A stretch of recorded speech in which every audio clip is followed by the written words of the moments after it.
Well, hello and good morning. It is so good to see everybody. My name is Zoe Baraka. What a wonderful time it is to see you.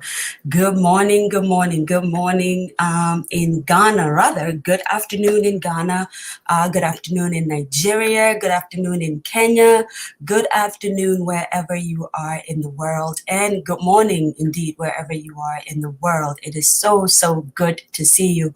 Once again, my name is Zoe Baraka, and I am coming to you live from the Dear Daughter page. The show is To My Younger Self, where we tell interesting stories from the past, helping us to move on into the future. How are you this Tuesday morning? Wow, wow, wow. Listen, on this day, it is actually the day after Election Day in Ghana. So really, how are you guys doing in Ghana?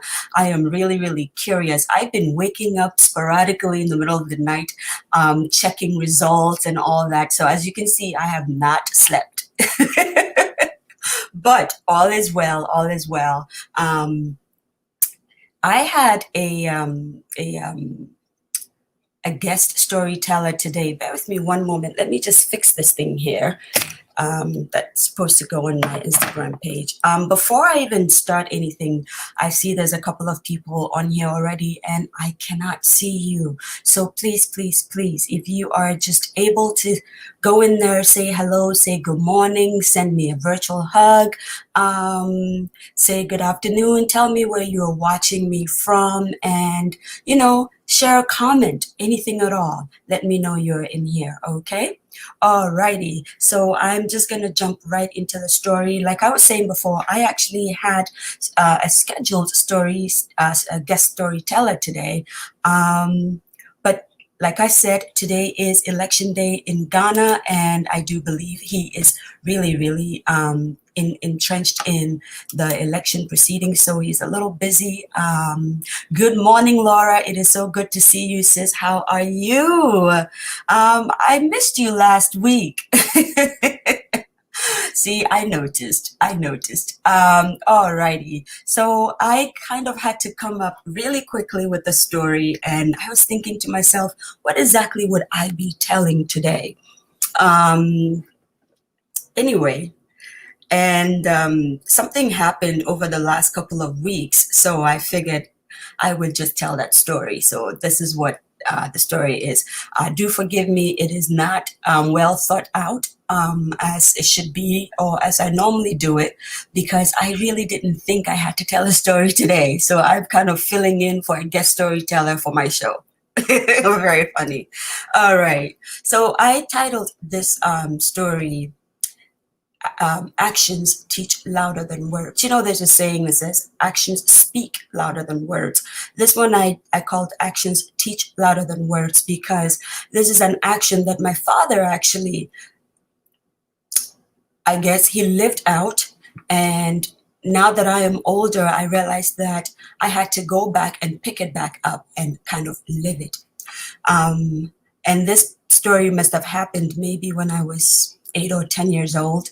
I was that young, but I still remember it. So here we go. So a couple of months ago, my siblings and I, we decided to do something for my father. It was kind of like a, hey, you have kids and they want to do something nice for you thing. He actually never asked us to do it. It just came up in conversation as we were talking together as siblings, and we decided to do this thing. And it turned out to be a little capital intensive. So anyway, and we had to pull monies together, and, you live outside of your birth nation. Sometimes money can be tight, paying bills and all kinds of things happening. So, I was sitting there going like, I can't send money right now for this particular project. Money is tight. I need to pay this bill and that bill and that bill. Plus, I need to eat and I need to look good. And I just kept, adding on to the list all these things that I had to do so that I couldn't send some funds for this project that we were doing for my dad. Anyway, as I was doing all this stuff, suddenly this picture came into my mind. I had a picture of my dad and I sitting at the dining table back home, and I am eating, and and dad is watching me. And I remember asking him, "Are you not going to eat?" And he says, "Oh, no, no, no, I'm okay." You know, and he said, and I remember there was a lot of meat in my food. And I said, "At least have some of this." I was trying to get my dad to have some of the meat in my food. I don't know why we had that kind of relationship. And dad said, "No, no, no, no. If meat is for younger people because you need it to grow strong and your bones to grow strong." And he gave me all these reasons and the reason why he couldn't eat meat and the fact that he had issues with his teeth and that his bones were already grown. So it wasn't much, it was much, much later after I was way older that I don't know what we were talking about. And I was telling my mom about how I miss those days when dad and I, he would come from work and I would not eat until dad was home. And I will sit on the dining table with my dad and we will eat and we will talk, and more than half of the time it would just be me eating my dad's food and he watching me. And it was then that mom told me, actually, that was all the food that was left, and that was all the meat or chicken or whatever else was in the soup or stew or whatever it is you were eating. That was all that was left. And your father didn't want you to feel bad, so, he made it fun for you so you could eat. But in actuality, he went to work, came back home, and really didn't eat and went to sleep because you needed to eat. And I was like, wow, that is something, isn't it? And I never forgot that. Since then, there is, not that my dad actually never asks any of his children for anything, especially when it comes to money and things like that. He really never does that.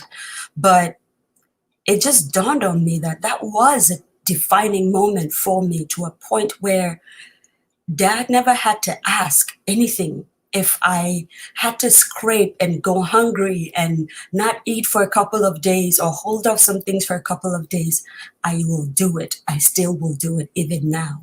He, without so much as speaking one word, had given me a defining moment on the art of sacrifice and giving. He gave me his dinner and his food. Never mind that he had to go to work and make the money, even though it wasn't much at the time. Bring it home, somebody else would cook the food, and I got to eat it, and he didn't get much at all.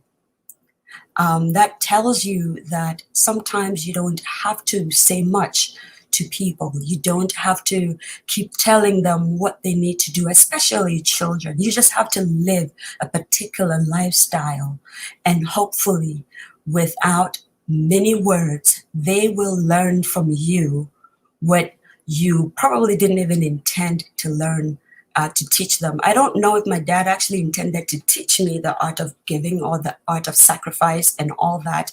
I just know that he was just living it, and he did it in such a way that I didn't feel bad. I didn't even know what was happening. I didn't realize money was tight or resources were tight at home or there was no food at all. He did not let it show at all. I venture to say that maybe my mom must have let it show a little bit because, that's just who she was. But I don't remember my dad ever making it sound or feel as if money was tight back then. And this is the story I have to share. As you can see, it's a very short story, but I hope you learned something from it, and that especially for those of you that have children or those of you who have young people around that are hey Ralia, how are you? Are you doing okay? Yeah. Wow, I have a voucher for the story. That's actually my younger sister who just says she remembers this too. And I thought I was the only one who actually remembered this particular story. So anyway, all of this to say, for those of you who have kids or people who look up to you, please, please, please remember that kids are very impressionable. Whatever you leave to them, whatever you do with them or to them, they take it into the adult life. Needless to say, right now, I would go hungry for 2 weeks if I have to, so my dad can have whatever he needs to be comfortable in life. Because when I was younger, he did not spare anything, nothing, nothing, nothing. Indeed, my sister will vouch for that. He never let us go hungry. He never made us feel terrible about anything at all. So please remember this. Your kids are watching. Young people around you are watching. They're listening. They're hearing you. Even if it seems as though they're not hearing you, they're hearing you. Because let me tell you, in my teenage years, I was one of the most selfish people you could ever meet. Okay? I wasted money. I didn't care where the money came from or whose money it was. I would just take it. I just needed money. I didn't know what I was doing with it. And it probably at that time may have sounded or looked as if I didn't get anything from what my dad may have unintentionally intended to teach me. But now I am a little older and suddenly it's coming right back to me. Like the good word says, teach the kids in the way they should go, and when they're older, they will not depart from it. There's another old adage, or it's probably a fable, but it says, teach them young or catch them young, and they shall be yours forever. I do believe that this particular story has been a defining moment for me, especially where my dad is concerned, or where people that I consider parents are concerned, older people who've poured into my life, sacrificed into my life. I would never not be able to give back, no matter how little it is. Okay, I hope you got something from this today. Laura and Ralia, thank you so much for joining me. How is it going out there, everyone? If you have a story to tell, I am here to listen, and I am here to give you a platform to tell it.